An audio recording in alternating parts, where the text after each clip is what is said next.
Hello and welcome to Network. Today we are going to be unboxing a new toy I picked up. Well, this is not really a toy. This is professional audio equipment that you would actually put in a rack console at a studio or at a home studio.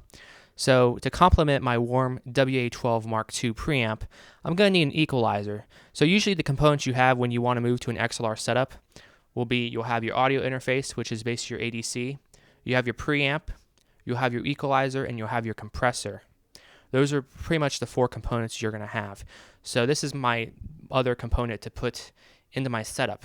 And my Sweetwater sales representative, she's really knowledgeable. She has over 25 years experience.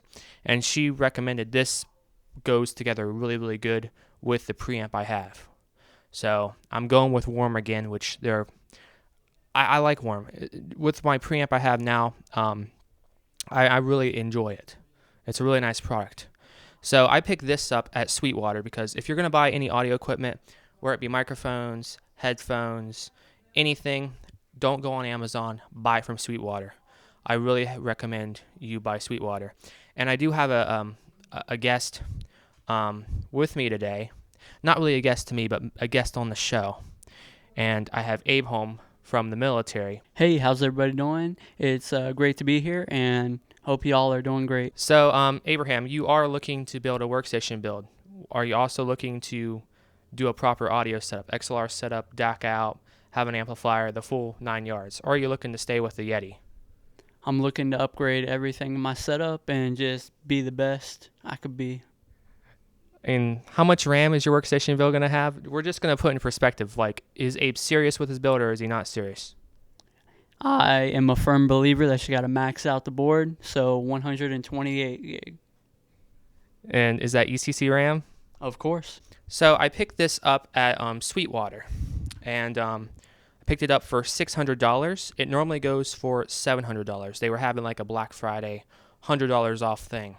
You're not going to get too much savings when it comes to stuff like this because, they don't want to cut the price too much because, this is expensive equipment. But this is a tube-based equalizer, meaning it does have vacuum tubes in the signal path, which anybody that knows audio, they know that tubes really warm up the sound and make it really exciting, kind of like a warm reel-to-reel analog master tape type of deal. So you're not having that sterile, digital sounding, cold sounding microphone sound. It sounds a little bit more like you're listening off a tape kind of thing. But it adds that warmth to the audio. That's what tubes do. So I picked this up for $600, and this is based off the classic Pultec EQP, and hence the EQP-WA model. WA means warm audio. So this is based off the classic Pultec. So we're going to be doing an unboxing. I'm not going to set it all up and everything in this video. That will be a later video, and I might show it in use. I didn't realize it was going to be this big because this thing's taking up half my countertop. I thought this was going to be the size of my preamp, the WA12 Mark II, but it's actually a lot bigger. Abe, can you vouch on how big this thing is? Yeah, it's pretty big. The other device is about half this size, so wasn't expecting that. So, yeah, I'm going to have to find a place to put this. I think I have a place to put it, but it's going to be a longer run from my desktop, so I'm going to have to pick up a longer XLR cable.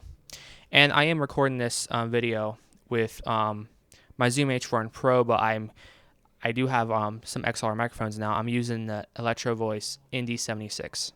So on the front, you have a picture of the EQ, what it looks like. It has this, I don't know, this teal looking color. Not a huge fan of the color, but they're kind of keeping the color of the original Pultec back in the day, which you're talking, 60s, 70s? I'll overlay the correct year. But I wish it was orange to match my other equipment, but you know what? I still think it looks fucking cool. Looks kick-ass to me.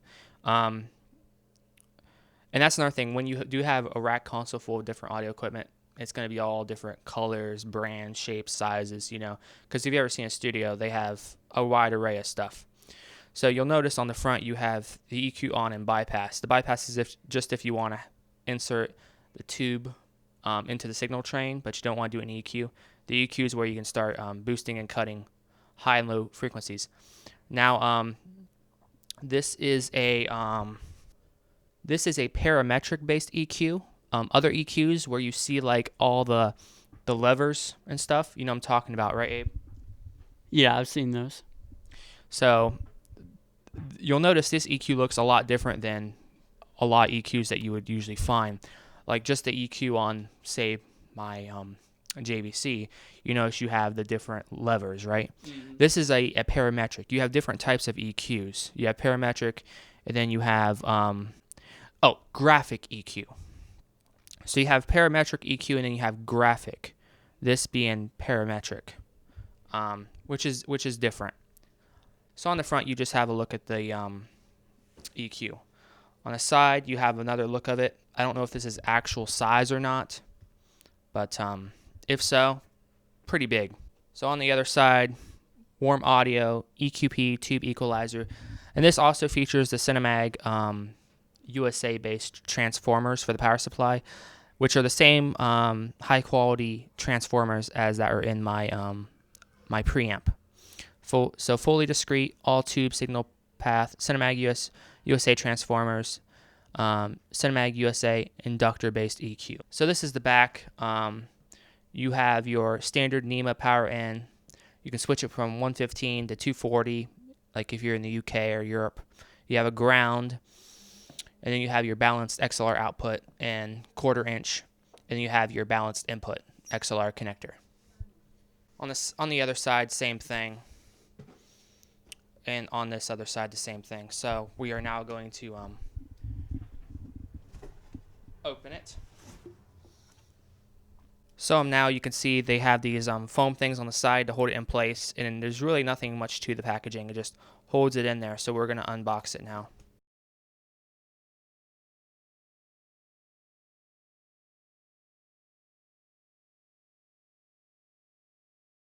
Yeah, at first glance, it looks really nice, well packaged.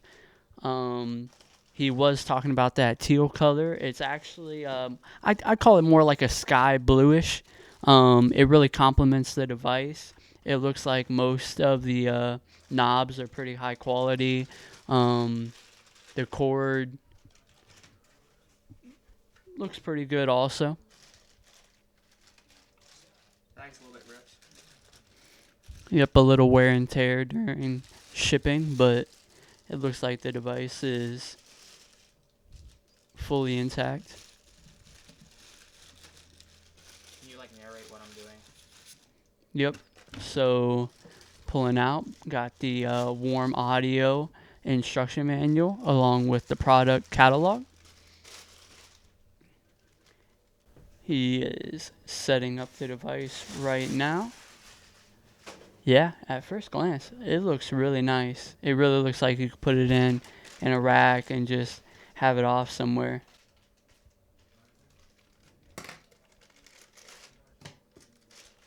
Okay, so the unit is now out of the box, and as you can see, it has this teal sky color. The warm, it's a really laid back tone there. You have the switch, which is a high quality EQ on bypass switch. You have these knobs, which these knobs are fucking huge. So you have your power cable, which I'll probably end up buying, and I buy power cables for every device because I like thicker cables. But this isn't too bad. This is a decent quality cable, but I buy cables for everything. You have your manual. And you have a product catalog where they can show off all the other products that Warm has. Every place does this. Oh, there's my preamp. Look familiar, Abe? Yes, it does. So this is my preamp that this will be going with. Product catalog, if you want to look through it. But the knobs are really huge on this. You have an on-off switch, so if you want to turn it off when you're done, you don't have to worry about unplugging it. Then you have this old like vintage style fucking LED light. Like that's a classic looking LED right there. So you have your boost and cut of your, and you set your low frequency, and then you have your boost and cut of the high frequency, and then you have your bandwidth knob, which basically selects how wide of a range you're looking to EQ. That's just a front look on it. Abe, you can go ahead and feel the knobs, turn it, act like this is in your setup, and you're like adjusting it. You want to try it? Yeah, the knobs have great feedback. They're not too loose, not too tight. Yeah, I could definitely see myself having one of these. Very nice. So, what do you think about the regular on and off switch? I think it complements the device. I think they're really trying to go for that rustic feel, stay back to their heritage, and I think they brought that out with the switch and the LED and the old style knobs and everything. I think they did a wonderful job. Now, one thing I noticed about this unit is you notice it's really long, but it's not that deep.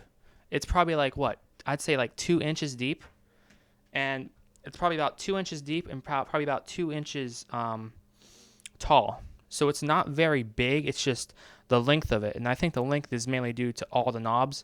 And I wasn't really expecting the knobs to be this huge. I was expecting them to be about the size on my preamp. So maybe it's because they use these big fucking knobs that they had to make this unit so long. And this is probably like a standard size length for racks, so that's why they had to make it that long anyway, so it can go into a rack console. But on the front, and these you have a bunch of different positions in between the numbers too. And this is stepped, and what I mean by stepped is able, when you turn a knob, you'll feel that each position is stepped. That it's stepped like that, so you can easily dial into the same exact position you had last time if you want. Just like the preamp is stepped. So you turn that knob, do you feel the steps? Yes, I do. So the steps, I should have got you a mic plug in here. Probably in the next video. So the steps are so you can dial in the same exact position last time. And then you have the turn on and cut off frequencies. Abe, what do you think about the turn on and cut off frequencies? I think it fits right in. It's right on top of the on-off switch, so easy access. And again, I think they did a great job. Oh, yeah, I do see what you mean by the step. It's pretty easy to coordinate and move. And try turning the unit on. Oh, yep. Yeah, that's actually very satisfying, actually. So this is what you get when you start to bump into professional audio equipment. And this is more, I say, entry level professional, because this does have a $700 price tag, and a lot of EQs and stuff. You start getting into really high end studio stuff, you're talking several thousands of dollars. So this is a more affordable solution for if you're home, you're doing videos, stuff like that. This is a more affordable solution at home to use while still maintaining that high quality that you would expect in a studio. So we're now going to show the back and the sides. Okay, so right now we're showing you just the sides of it. Looks pretty plain. And then now we have the back. Starting from the left to the right, you see you have your power adapter. Power input. Okay, so here you have your basic power input, and this is socketed, so you don't have to worry about the cable wearing out or anything. You can always buy a cable and plug in that. That is basically the gold standard. And you see this NEMA-based input on anything, computer power supplies, equipment. So it's good that it is socketed like that, right? Yes, it makes a lot of sense. You have your switch right here. If you're in North America or if you're in Europe, you can switch between the voltages. Over here in the US, it's going to default to 110 or 115. You have a ground. This is if you want to ground all the equipment to prevent ground loop hum. We hate hearing bzzz, we hate hearing that hum. So if you have a hum problem, they do have a ground screw right there to help kick that in the ass. And you have your XLR balanced output. This is going to go out to your ADC. You have a 1/4 inch if you're using TRS, and then you have XLR balanced input. This is going to be coming from your mic pre, or it's going to be coming from your mic pre. And also, they issue TRS again as well. Pretty decent build. It's all metal design. It's rugged. Abe, do you want to like feel the unit, pick it up, see how heavy it is, and give your comments on the build quality? Yeah, I'd love to, but I'll feel it. Okay, the front's so we got like a metal with that sky blue on it. Has decent amount of weight to it. It's not gonna slip and fall off of anything. It's you could tell it's very well put together. Whoever made it took their time with it, and I really like the design. I think it'll go great in your setup along with that preamp, and I'm excited to see it in use and see what you can come up with. So I'm gonna plug it in just so you can take a look at the power light, just to see if it has that vintage power light look. That's about all you can do until it's set up. All right, so we've moved over to the living room. You can see the shot of the Christmas tree in the background, and right now we're just gonna look at the that red vintage light. So go ahead and flip the switch. So Abe, go ahead and go over there and flip that on, and then, ooh, tell me what you think about that LED, Abe. Hey, that looks really good. I love the feedback it gives when you flip that switch too. Enough with the feedback thing, okay? What does the LED look like? Does it look like something on a modern device or something like out of the 60s type of look? I mean, it's bright and looks vintage. I think it looks pretty good if you ask me. So on the camera, it might be like kind of like not exposed right, but it has a nice accent to it. It's not really bright. It doesn't like blind you like a lot of stuff. If you just put an LED on there, it blinds you. This, it's kind of more laid back, settle, but you can definitely tell the unit is on, and it's a big fucking LED too. Like, man, I spent $700 just for the fucking LED, you know. So yeah. Anyway, that's going to conclude this unboxing video. Not the best put together video. We're working to improve our production value. I bought some XLR mics for my Zoom. I have a mixer now for that I picked up at work. A lot of stuff. I'm going to be buying some stuff for my camera so I can record longer and better. I'll be buying a AC adapter for it. Be buying the Ninja for it. A lot of stuff coming soon.